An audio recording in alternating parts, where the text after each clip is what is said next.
A federal judge criticized the Justice Department as he approved a request to dismiss charges related to the January 6th Capitol riot.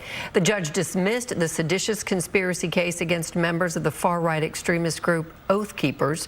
The decision closes the book on the January 6th cases against the group and its founder, Stuart Rhodes, who lives here in North Texas. Fox 4's Amelia Jones has more on the dismissal. Amelia.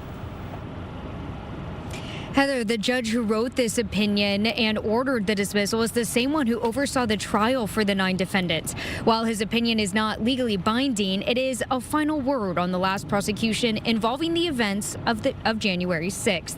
In a 15-page document, the federal judge reluctantly dismissed the conspiracy case against the members of the far-right extremist group called the Oath Keepers at the Trump administration's request. That includes the group's leader, Stuart Rhodes of Granbury.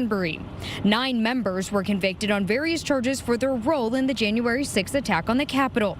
President Trump's sweeping pardons and commutations last year included these 9 defendants. Their sentences were reduced to time served, but the convictions remained.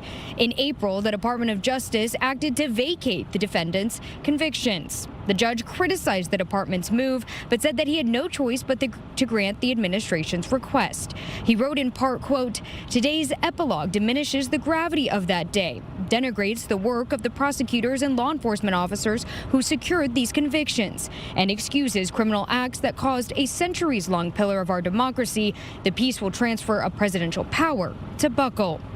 With this order and dismissal, the book is now closed for those prosecuted for the events of January 6th. While the judge's opinion cannot change the outcome, his words are now part of the historical record for this case. And I think he wanted to make a statement about that for the history books, because it is a historic time, so everybody would know what his views were about it.